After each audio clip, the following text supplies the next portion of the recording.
ఏం పేరు తమ్ముడు ఇది? నీ పేరే? నీ పేరే?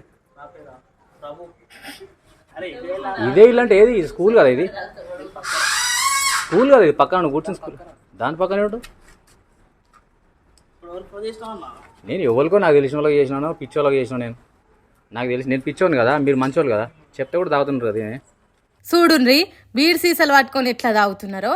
ఒక్కడు కూడా 18 ఏళ్ళు దాటినోని తిరగలేరు. సరే తాగినోడే కడతాడు తాళ్ళ పన్ను అన్నట్టు ఎవడు తాగితే వాన ఆరోగ్యమే ఖరాబ్ అవుతుంది. కానీ వీళ్ళకి తాగే తావు ఏన్నో కూడా ఎరుకుండాలే కదా. అవేం లెక్క చేయకుండా ఇల్లు సంసారాలుండి చిన్నపిల్లలున్న ఇండ్లను అడ్డా చేసుకొని తాగుతున్నారట. ఆగో అందుకే ఏయ్ ఏంద్రా మీ తాగుడు బాగోతాం అని ఇంటోళ్ళు బయటికి వచ్చి అడుగుతుంటే చూడుండ్రి వాళ్ళ రుబాబు ఎట్లున్నదో.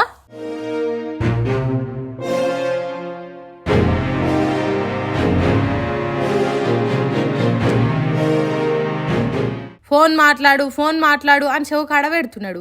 వీడు చేసేదేందో సోఖమైన పని అన్నట్టు దానికి ఎవడో తురుంకానికి ఫోన్ చేసి మాట్లాడిస్తే ఆ ఇంటోళ్ళు భయపడి అయ్యా మీరు మందు తాగుండ్రి, మీరు ఎంత గొప్పోలో తెలవక ఒమ్మన్నాం గాని మీరు ఎంతసేపు అయినా తాగుండ్రి, ఏమైనా చెయ్యుండ్రి, మిమ్మల్ని ఏమనం అనుకున్నాడో లేకపోతే తప్పైంది సారీ అని ఇంట్లోకి పోతారో అనుకున్నాడో ఫోన్ మాట్లాడని చెవు కడబెడుతున్నాడు.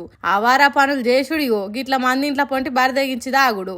ఏం మనుషులు మీరు వీళ్ళంత ఇట్లా చేస్తుంటే పోలీసులు ఏం చేస్తున్నట్టు మరి. హైదరాబాద్ కుత్బుల్లాపూర్ ఏరియా వెంకటేశ్వర్ నగర్ కాలనీలా కొంతమంది బడవేగాలు చేస్తున్న ఏదవ పని. తర్వాత వచ్చిన పోలీసులు సీసీటీవీ చూస్తే ఆ బద్మాషాల భాగవతం బయటపడ్డది. దీన్ని చూసిన ఆ కాలనీ పబ్లిక్ జరాలను అదుపులో పెట్టుండ్రి పోలీసు సార్లు అని మొత్తుకుంటుర్రట.